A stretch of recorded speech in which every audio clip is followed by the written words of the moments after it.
सोमवार को अखिलेश यादव और शिवपाल के बीच मंथन हुआ। अति पिछड़ों एवं दलितों को साथ लेकर संगठन के विस्तार पर भी दोनों में एक राय बनी। वहीं इन सबके बीच दोनों की मुलाकातों ने सुगबुगाहट तेज यह कर दी कि शिवपाल को तो बड़ी जिम्मेदारी जल्द ही दी जा सकती है, वहीं शिवपाल के बेटे का भी कद बढ़ सकता है। ये रिपोर्ट देखिए।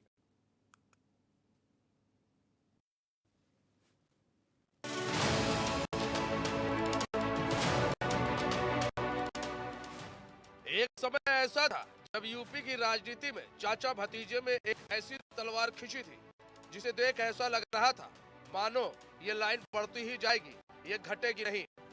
लेकिन मुलायम के निधन के बाद सब कुछ बदल गया। खिंची हुई लाइनें अब मिटने लगी हैं। जहां अखिलेश कुछ समय पहले ये सोचकर राजनीति कर रहे थे कि शतरंज के राजनीतिक खेल में वो काफी आगे निकल चुके हैं, लेकिन जिस तरह से 2 बार विधानसभा और 1 बार लोकसभा में मिली करारी शिकस्त के बाद शायद उन्हें समझ में आ गया कि एकला चलो की राजनीति में वो ज्यादा कुछ कर नहीं पाएंगे।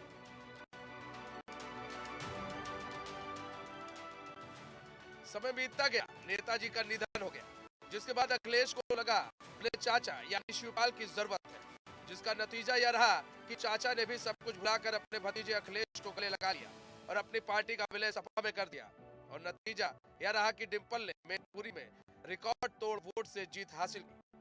वहीं सबके बीच सवाल उठने लगा कि आखिर अखिलेश शिवपाल को कौन सा पद देंगे पार्टी में, जिससे वो पार्टी को और मजबूत कर सके। कई सवालों पर पूर्ण विराम लगाने के लिए अखिलेश यादव सोमवार की शाम अपने चाचा के घर पहुंचे। अखिलेश और शिवपाल के बीच करीब 45 मिनट तक मंथन हुआ। अति पिछड़ों एवं दलितों को साथ लेकर संगठन के विस्तार पर भी दोनों में एक राय बनी। बीते दिनों अखिलेश ने कहा था कि शुभ दिन आने के बाद संगठन का विस्तार करेंगे। आखिरकार वह शुभ दिन सोमवार को आ गया और बीते विधानसभा चुनाव के बाद पहली बार अखिलेश शाम को राजधानी में शिवपाल के घर पहुंचे। सूत्रों की माने तो सपा अध्यक्ष अखिलेश यादव जल्द ही अपने चाचा शिवपाल यादव को पार्टी का राष्ट्रीय महासचिव बना सकते हैं। प्रदेश में भाजपा के खिलाफ आंदोलन को तेज करने के लिए शिवपाल को यह जिम्मेदारी दी जाएगी। इसके अलावा उनके बेटे आदित्य यादव को भी पार्टी में महत्वपूर्ण जिम्मेदारी मिलनी है। इन सबके बीच सवाल कई है कि क्या शिवपाल यादव अपने बेटे की राजनीति सफर को सफल बनाने के लिए सपा में अपने पार्टी का विलय कर लिया ताकि इनके बेटे का राजनीतिक कैरियर सफल हो सके। वही सवाल यह भी उठा है कि क्या शिवपाल को अगर कोई पद मिल भी जाता है तो उन्हें काम करने के लिए इतना छूट मिलेगा कि वो अपने पार्टी के बड़े नेताओं को कोई बड़ा पद दे सके, तो पहले प्रसपा में किसी बड़े पद पर हुआ करते थे।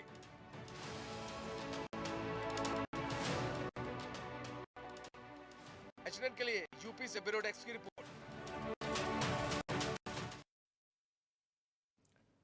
हमारे साथ मनोज यादव जुड़ चुके हैं, सपा के नेता है, और हमारे संवाददाता राशिद आरिफ जुड़ चुके हैं। मनोज यादव जी, स्वागत है एचएनएन में आपका। राशिद, सबसे पहले आप ही के पास आते हैं। राशिद, कल गहन मंथन हुआ। कल अखिलेश यादव पहुंचे शिवपाल यादव के यहाँ पर, उनके घर पर पहुंचे। तकरीबन 45 मिनट तक दोनों के बीच में काफी बातें हुई। क्या कुछ निकल कर सामने आया? इन बातों का नतीजा क्या निकल कर सामने आ रहा है? देखिए मनीष जी, आपको बता दूं कि मैंने कुछ समय पहले भी आपसे ये बात कही थी कि समाजवादी पार्टी मकर संक्रांति की वजह से रुकी हुई है और उसके बाद में कहीं ना कहीं पार्टी का विस्तार होगा, शिवपाल यादव को कोई बड़ी जिम्मेदारी मिलेगी। देखिए कल अचानक अखिलेश यादव शिवपाल यादव के घर पहुंचे, उन्होंने मुलाकात की। मुलाकात काफी देर तक चली। उसके बाद में अखिलेश यादव वहां से निकले और अपने आवास आ गए। देखिए सूत्रों से जो जानकारी मिली है वो ये भी मिली कि आदित्य यादव को भी बड़ा पद मिल सकता है, बड़ी जिम्मेदारी मिल सकती है। वही समाजवादी पार्टी में शिवपाल यादव, देखिए शिवपाल यादव के लिए अगर ये कहा जाए कि इनको ये पद मिले वो पद मिलेगा, तो आप जानते हैं कि उनका कद कितना बड़ा है उत्तर प्रदेश के में राजनीति में। तो कहीं ना कहीं शिवपाल यादव को एक बड़ी जिम्मेदारी अब दी जाएगी। क्यों नहीं, देखिए आपको ये भी बता दूं कि उत्तर प्रदेश में समाजवादी बड़ा विपक्ष में सबसे बड़ी पार्टी है जो बीजेपी से मुकाबला करेगी। तो कहीं ना कहीं अखिलेश यादव को भी ये समझ में आ गया है कि चाचा को साथ में लेके चलेंगे, क्योंकि शिवपाल यादव जो है वो रणनीतिकार और कहीं न कहीं मुलायम सिंह यादव के साथ के हैं। और दूसरी बात आपको बता दूं कि जमीन से आसमान तक पार्टी को ले जाने वाले ये वही नेता है। तो शिवपाल यादव कहीं ना कहीं समाजवादी पार्टी के चाणक्य भी कहे जाते हैं। अब अखिलेश यादव ने ये मुलाकात की है और उसके बाद में उनको एक बड़ी जिम्मेदारी उत्तर प्रदेश में दी जाएगी। और आपको ये भी बता दें कि आज अखिलेश यादव को तेलंगाना जाना था, क्योंकि वहाँ केसीआर ने जो पार्टियों की बैठक बुलाई है, और कहीं ना कहीं आज अखिलेश यादव वहाँ निकल गए हैं, शाम तक चले जाएंगे। उसके बाद में 2 दिन के दौरे के बाद जब वापस आएंगे, तो कहीं ना कहीं उसी के बाद में शिवपाल यादव को एक बड़ी जिम्मेदारी दी जाएगी। और उत्तर प्रदेश जी मनीष हम्म सबसे मनोज जी देखिए, सबसे बड़ी बात कि आखिर अखिलेश यादव मिलने पहुंचे शिवपाल के घर पर और काफी मंथन हुआ है। और इस दौरान ये भी सुगबुगाहट तेज हो गई कि जो मतलब कयास लगाए जा रहे थे, लोग भी पूछ रहे थे, मीडिया भी सवाल पूछ रही थी, भाई अब क्या, अब आगे क्या, मतलब शिवपाल यादव ऐसे ही बस टहलेंगे मतलब पार्टी में इधर उधर, या फिर कोई जिम्मेदारी दी जाएगी। तो एक सूत्रों के हवाले से फिलहाल खबर है कि उनको शायद राष्ट्रीय महासचिव बना दिया जाए। लेकिन सवाल यह है कि जो उनके बेटे हैं उनका कद बढ़ाने की कोशिश की जाएगी पार्टी के अंदर। देखिए, ये सवाल मीडिया का हो सकता है, ये सवाल जनता का हो सकता है, ये सवाल हम्म आपके पत्रकार का हो सकता है, लेकिन समाजवादी पार्टी का ये सवाल नहीं है। हम्म समाजवादी पार्टी में जितने भी कार्यकर्ता नेता हैं, हम्म वो चाहे आदरणीय शिवपाल जी हों, हम्म चाहे आदरणीय हमारे पुत्र आदित्य जी हों, अथवा जो भी XYZ जितने भी पार्टी में नेता है, सबको जिम्मेदारियां मिलेंगी। हर व्यक्ति की जितनी जिम्मेदारी की स्ट्रेंथ ताकत है, उसके हिसाब से उसको जिम्मेदारी मिलेगी और उसको चुनाव लड़ना पड़ेगा। ये एक बिल्कुल सरल परिभाषा में मैं पूरी परिभाषित करने का प्रयास कर रहा हूँ। लेकिन चूंकि ये बड़ा जिज्ञासु प्रश्न बनता जा रहा है कि आदरणीय शिवपाल जी को क्या जिम्मेदारी दी जाएगी, सभी चाहते हैं कि उनको बेहतर जिम्मेदारी मिले। सबसे बड़ी चीज है वो है अनुभव। बड़ा कई दशकों की राजनीति का अनुभव है और उन्होंने कई बार सरकार बनते बिगड़ते बनाते और गिरती हुई सरकारों को देखा है। इस आधार पर सभी कार्यकर्ताओं की इच्छा है कि उनको एक ताकतवर पद मिले जिससे कि वो संगठन और उत्तर प्रदेश में एक नई ऊर्जा भी भर सके। लेकिन ये बात हमारे पार्टी के हर कार्यकर्ता हर नेता के लिए लागू है, क्योंकि आदरणीय शिवपाल जी का उत्तर प्रदेश के बारे में उनका अनुभव अच्छा है, तो किसी हमारे बूथ के प्रभारी का उसके बूथ के जो जितने बूथ हैं उस पे उसका अनुभव अच्छा है और वहां पे उसकी पकड़। तो ये समाजवादी पार्टी के लिए ये विषय है कि हम सभी को 2024 के चुनाव से पहले संगठन को मत के जहां जिसको बेहतर काम करने की जिम्मेदारी दी जाए, जिससे कि आगामी चुनाव जो हो वो बेहतर हो। और समाजवादी पार्टी तो कैडर के लिए जानी जाती है, अपना हर कार्यकर्ता को बूथ पे जिम्मेदारी, सभी इतने विंग हैं समाजवादी पार्टी के, हर विंग में तमाम सारे नेता हैं, सबको जिम्मेदारियां हैं। 4 यूथ के विंग हैं प्रदेश के, 4 यूथ के राष्ट्रीय विंग है, 8 विंग यही हो गए जो यूथों की राजनीति समाजवादी पार्टी करती है। क्योंकि आदरणीय नेताजी ने कहा है कि जब वो जिंदा थे तो उनका ये वक्तव्य हमेशा रहा कि समाजवादी पार्टी को वो कभी बूढ़ी होना नहीं देखना चाहते। वो जवान समाजवादी पार्टी चाहते हैं, क्योंकि क्रांति जो लाता है वो नौजवान लेके आता है। अच्छा मनोज भाई, लेकिन सबसे बड़ी चीज ये है ना, देखिए आज कद की बात हो रही है कि चलिए क्या दिया जाता है, शिवपाल यादव वो अपने आप में एक बड़े नेता है, इसमें कोई दो राय नहीं है, ठीक। लेकिन सबसे बड़ी चीज ये है कि आज भी सपा के कई ऐसे कार्यकर्ता हैं जो उनको एक्सेप्ट नहीं कर पा रहे हैं। मैंने कई जगह देखा पोस्टर में अखिलेश यादव की तो पोस्टर में रहता है, चलिए ठीक है, वो तो राष्ट्रीय अध्यक्ष है, उनका तो रहना जरूरी है। यहां तक कि इवन आजम खान का भी है, मैंने देखा, लेकिन शिवपाल यादव का पोस्टर में कहीं चेहरा नहीं दिख रहा है। तो मतलब जो कई ऐसे अभी लोग हैं जो एक्सेप्ट नहीं कर पा रहे हैं शिवपाल यादव को। पार्टी में कोई एक अकेला एक कोई कार्यकर्ता ऐसा नहीं है जो आदरणीय शिवपाल जी को नहीं एक्सेप्ट कर पा रहा। उसके पीछे एक बड़ा रीजन ये भी है कि वो आदरणीय राष्ट्रीय अध्यक्ष जी के चाचा हैं और जब आदरणीय नेताजी इस दुनिया में नहीं है तो वो उनके गार्जियन के रूप में है और एक गार्जियन परिवार में पार्टी में बहुत महत्वपूर्ण भूमिका रखता है। ये कोई होर्डिंग में फोटो ना लगाए, इस तरह तो आज भी ऐसे होर्डिंगें लगती हैं जिसमें सिर्फ राष्ट्राध्यक्ष जी का फोटो और एक जो लगवाता है वो अपनी 2 फोटो लगा लेता है। तो अब मैं कहूँ कि आदरणीय प्रदेश अध्यक्ष जी का फोटो क्यों नहीं लगाया। रहा है तो जिला अध्यक्ष का भी फोटो होना चाहिए, महासचिव का भी फोटो होना चाहिए, प्रोटोकॉल के हिसाब से हमारे आजम साहब का भी फोटो होना चाहिए, हमारे प्रोफेसर साहब का भी फोटो होना चाहिए, और पूर्व में हमारे जो अब दिवंगत नेता है आदरणीय नेताजी का भी हो, जनेश्वर जी का भी हो, लोहिया जी का भी हो, अंबेडकर जी का भी हो। तो वो एक पैमाना है जो पार्टी गाइडलाइन से होर्डिंग्स बनती हैं, उनमें सब पूरा एक फ्रेमिंग होती है कि इस फ्रेमिंग में इस जगह ऐसे ऐसे फोटोज रहेंगे। इंडिविजुअल कैपेसिटी में कोई लगा सकता है तो वो अपनी इच्छा से लगा सकता है, उसके लिए पार्टी किसी तरीके का कोई वक्तव्य उन लोगों के लिए नहीं जारी करेगी। लेकिन समाजवादी पार्टी में हर व्यक्ति, जब हमारे नेता ने एक्सेप्ट कर लिया तो फिर बचा क्या? वो जो सोच अगर है भी इस तरह की तो उस सोच का कोई मतलब नहीं, उसको नगण्य में मानता हूँ। अच्छा, एक चीज और भी देखिए मनोज यादव जी, एक अब यहाँ पर ये है कि देखिए जिस तरह से शिवपाल यादव का बयान देखिए और आजम खान का बयान अगर आप देखेंगे, दोनों के बयान अलग अलग है। शिवपाल यादव जिस तरह से वो अभी पार्टी में अभी यूं कहे अभी वो आ गए हैं, पहले तो अभी उनकी अलग पार्टी थी, अभी वो आ गए हैं, तो वो चाहते हैं कि हम साथ में लेकर चलें। लेकिन एक तरफ आजम खान कहते हैं कि भाई फाउंडर मैं ही हूं और मैं ही अकेला जिंदा हूं। तो ये भी देखिए ना कि कहीं ना कहीं जो एक शीर्ष नेतृत्व का जो बड़ा नेता अगर इस तरह की बात करता है तो फिर पार्टी के अंदर फिर ये होता है कि चलो इनको अगर बड़ा कद दे भी देते हैं, हम शिवपाल यादव को बड़ा कद दे देते हैं, तो इनको कैसे समझाया जाएगा? नहीं, ऐसी कोई बात नहीं है। आदरणीय आजम साहब को लेके बड़ी बड़ी बातें मीडिया में आई, जब वो जेल से रिहा हुए तो कहा गया वो अपनी पार्टी बनाने जा रहे हैं, वो सपा से नाराज हैं, वो ये है वो ये है।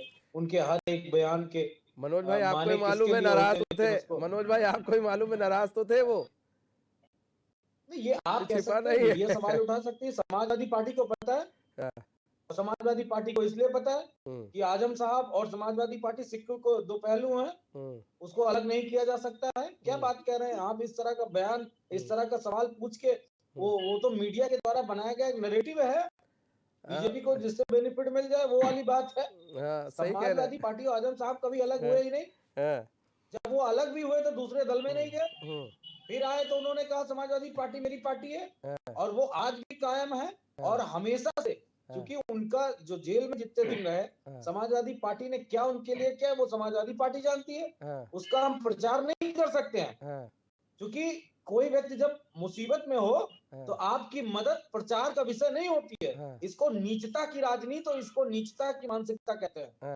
समाजवादी पार्टी ऐसी राजनीति करने पर विश्वास नहीं रखती है। हम नहीं प्रेस कॉन्फ्रेंस कहेंगे कि हमने आजम साहब के लिए इतनी मदद की, बिल्कुल नहीं कहेंगे, क्योंकि ये हमारा मामला है, हमारी पार्टी का मामला है, और किसी की मदद इरफान सोलंकी से मिलकर प्रेस कॉन्फ्रेंस करेंगे, इरफान सोलंकी से मिलने जाएंगे, प्रेस कॉन्फ्रेंस करेंगे, और भी नेताओं से मिलने जाते थे तो प्रेस कॉन्फ्रेंस करते थे। आपके डेलीगेशन देखिए सर, ऐसा है कि आपको ही मालूम है मनोज भाई की आप कुछ भी करेंगे तो पता तो चल ही जाएगा कि कौन क्या मदद कर रहा है, कौन क्या नहीं कर रहा है। आज सब सोशल मीडिया से लेकर सारी चीजें एक्टिव है।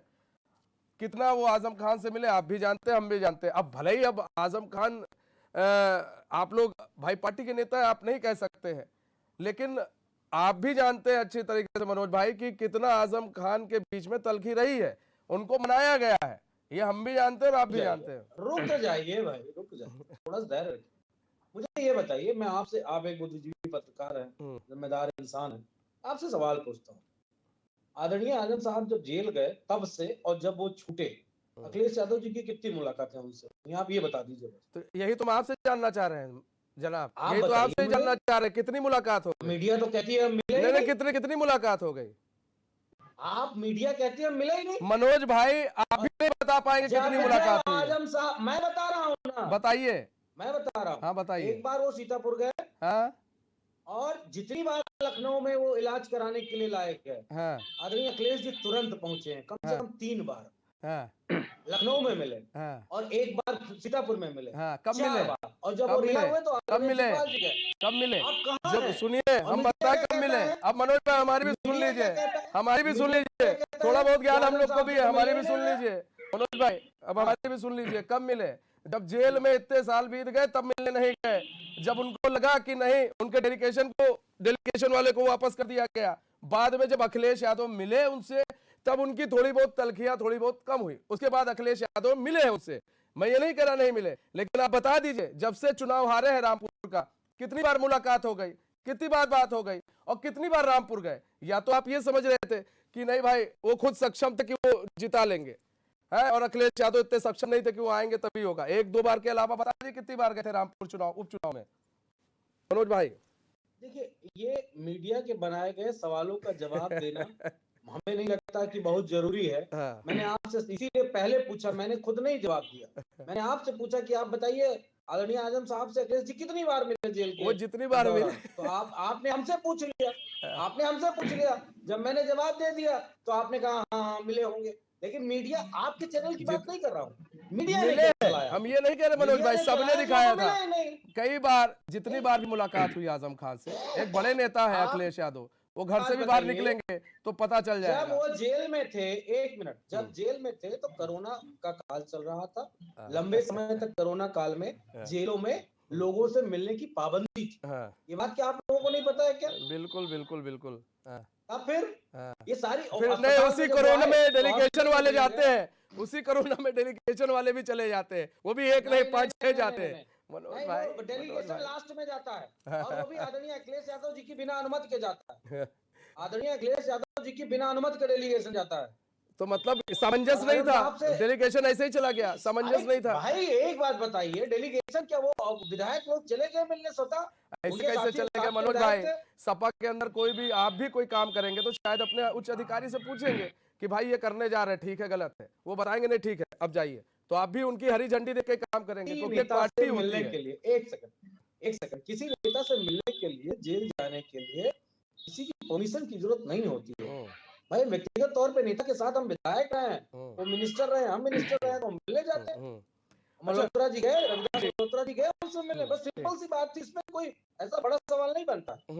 ठीक। राशिद, एक चीज देखिए कि अखिलेश यादव ने मुलाकात की शिवपाल यादव से, तो इसमें एक सबसे बड़ी चीज ये भी देखिए राशिद कि विलय हो गया पार्टी का, विलय हो गया। अब सवाल उठ रहे हैं, जैसे हम लोग हमेशा उठाते ही हैं, पूछते ही हैं कि जो उनके साथ जुड़े थे, शिवपाल यादव के साथ जुड़े हुए थे जो नेता थे, लड़के का कद बढ़ जाएगा, पिता का कद बढ़ जाएगा क्योंकि चाचा है पिता, और उसके बाद उनके लड़के हैं तो उनका भी कद, क्योंकि भाई हैं, उनका भी कद बढ़ जाएगा।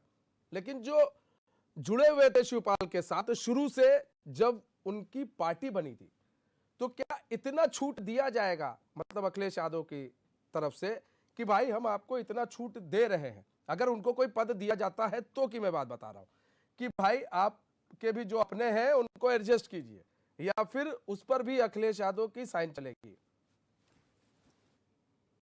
नहीं देखिए मनीष जी, आपको बता दूं कि देखिए शिवपाल यादव से कल मुलाकात हुई, अभी जिम्मेदारी तय होने दीजिए, उसके बाद में आपको एक बात और बता दूं, शिवपाल यादव ने जब अपनी पार्टी बनाई थी तो वो जिनके साथ में जो लोग गए थे वो भी समाजवादी पार्टी के नेता और कार्यकर्ता थे। देखिए कहीं ना कहीं जब विलय हो गया पार्टी में, जब शिवपाल यादव को, आदित्य यादव को जिम्मेदारी मिलेगी तो उन नेताओं को कहीं ना कहीं एडजस्ट किया जाएगा।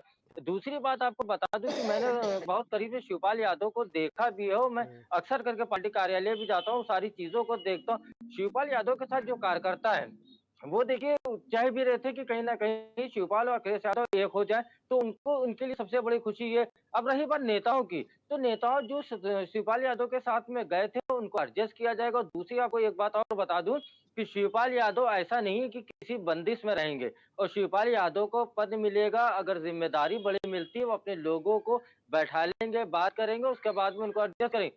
दूसरी सबसे बड़ी बात आपको बता दूं कि अब समाजवादी पार्टी में अखिलेश यादव ने भी ये चीज देखा है कि चाचा हो या अखिलेश यादव हो, या अब संगठन को लेके वो पूरी तरह से, अच्छा अखिलेश यादव में पहले में और अब में बहुत ज्यादा फर्क आ चुका है। अखिलेश यादव देखिए बैठते बैठा करते हैं और राय मशवरा करते हैं, उसके बाद में कुछ करते हैं। कहीं ना कहीं ये देखिए उत्तर प्रदेश में शिवपाल यादव जो एक बहुत बड़ी कड़ी मानी जाती है, और इनके आने से जिस तरह से शिवपाल यादव जब से अखिलेश यादव के साथ में विलय करके आए, तो देखिए समाजवादी पार्टी की ताकत बढ़ गई। और आपको बता दूं 2024 में ये आपको ताकत और ज्यादा दिखेगी, क्योंकि आपको बता दूं कि जो यादव बेल्ट कही जाती है, या आप कह लीजिए कि पश्चिम साइड पे, तो कहीं ना कहीं शिवपाल यादव की पकड़ है बुंदेलखंड वगैरह में, इटावा वगैरह में, तो कहीं ना कहीं ये बात अखिलेश यादव भी जान रहे हैं कि शिवपाल अगर साथ में आ जाते हैं तो समाजवादी पार्टी और मजबूत हो जाएगी। देखिए आपको बता दें 2024 में अगर समीकरण सही बैठ गए, जिस तरह से अखिलेश यादव काम कर रहे हैं, शिवपाल यादव उसी तरह से मेहनत कर रहे हैं, जिस तरह देखिए शिवपाल यादव ने एक बयान दिया था कि 99 गलती माफ।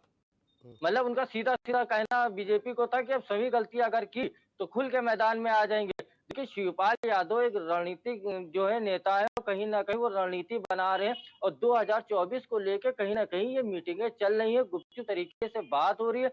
अब ज़िम्मेदारी जब तय हो जाएगी, तो उसके बाद में आपको देखिएगा कि उत्तर प्रदेश की सड़कों पे किस तरह से समाजवादी पार्टी का आपको सत्ता की पक्ष के हम्म, खिलाफ देखिए ठीक। विरोध प्रदर्शन और मनोज, सारी चीज़ें दिखेंगी। ठीक और है। कहीं न कहीं इसी चीज़ को लेकर लगातार रणनीति बनाई जा रही है। जी मन, मनीष जी। मनोज यादव जी, अ, मनोज यादव जी, देखिए एक एक समय हम लोगों ने भी देखा है सपा को, और आपने भी काफी वरिष्ठ है, आपने भी देखा है सपा को कि जिस तरह से वो सड़कों पर रहती थी, हमेशा दिखती थी, काफी लाठी डंडे खाए, और वही नतीजा था कि सरकार भी सत्ता में आ गई थी यूपी के अंदर।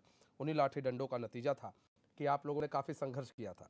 लेकिन जो संघर्ष हमने देखा था, वो संघर्ष अब के दौर में उतना देखने को नहीं मिलता। दूसरी चीज ये कि क्या शिवपाल यादव के आने से फिर से मतलब ये जो पार्टी के जो कार्यकर्ता है उनमें थोड़ी और एनर्जी आएगी, और मतलब ऊर्जा आएगी, जिससे कि अब जो पहले वो रणनीति बनाते थे, कहते थे चाणक्य कहा जाता था उन्हें पार्टी का, तो क्या उसी रणनीति के तहत फिर से काम होगा, जैसे पुराने ढर्रे पे पहले सपा चलती थी, अब फिर से उसी ढर्रे पर चलेगी, तो कुछ बदलाव आएंगे। अखिलेश यादव में नो डाउट बदलाव देखा गया है, तो क्या ये बदलाव अब सड़कों पर भी दिखेगा? निश्चित तौर पर इसका अभी हाल ही में जो बीजेपी आईटी सेल के द्वारा जिस तरीके से बात हो रही थी, आदरणीय राष्ट्रीय अध्यक्ष जी पुलिस मुख्यालय पहुंचे, और जब पूरा उत्तर प्रदेश कोहरे की घनी छांव में सो रहा था, तो पुलिस मुख्यालय पहुंच गए थे, और उनका एक मैसेज दसियों हजार की संख्या में लोग लखनऊ में पुलिस मुख्यालय के चारों तरफ पहुंच गए, और हर तरफ बैरिकेडिंग कर दी गई थी, लोगों को मुख्यालय तक पहुंचने नहीं दिया जा रहा, गाड़ियों को रोका जा रहा था, लोगों को रोका जा रहा था। ये एक टेलर मात्र था, कोई सुनियोजित तरीके से इस बात को नहीं रखा गया था कि हाँ नहीं कल हमको मुख्यालय का घेराव करना है, वो तो फिर हजारों हजार लाखों की संख्या में लोग पहुंच जाएंगे। लेकिन ये बात समाजवादी पार्टी की जो यूएसपी है आंदोलन करना, वो उससे समाजवादी पार्टी दूर नहीं। निश्चित तौर पे कुछ कमियां आई हैं, चुनाव हम हारे हैं, और हारे हुए चुनाव में आपकी मेहनत की भी समीक्षा की जाती है। अगर आपने 99% मेहनत की और 1% में कमी है, तो उस पर भी बात होगी। तो ये इन सारी चीजों को समाजवादी पार्टी बड़ी बारीकी से समीक्षा कर रही है। समाजवादी पार्टी के वरिष्ठतम नेता जितने भी हैं, आदरणीय शिवपाल जी भी हैं, आदरणीय राष्ट्रीय अध्यक्ष जी भी है, प्रदेश अध्यक्ष जी भी है, आजम साहब भी हैं, हर कोई साथ में बैठ के जिम्मेदारी के साथ कैसे बात होगी, उन सारी सिस्टम मतलब को अब दुरुस्त एक किया जा रहा है। और मैं आपको बता दूं, अब सिस्टम मतलब कहीं एक ना कहीं महत्वपूर्ण बात बदलेगा। बता दूं, नहीं बिल्कुल बदलेगा, और महत्वपूर्ण बात बता दूं कि उत्तर प्रदेश में एक बड़ा आंदोलन होगा। ये बात मैं आपको बता दे रहा हूँ, कब होगा, कैसे होगा, क्यों होगा, ये समय आने पे जवाब पता मिलेगा, चल लेकिन जाएगा, एक बड़ा लेकिन एक बड़ा आंदोलन होगा। आंदोलन होगा। बहुत बहुत धन्यवाद मनोज यादव जी हमारे साथ जुड़ने के लिए और अपना बहुमूल्य समय देने के लिए। बहुत बहुत धन्यवाद राशिद हमारे साथ जुड़ने के लिए और तमाम जानकारी देने के लिए।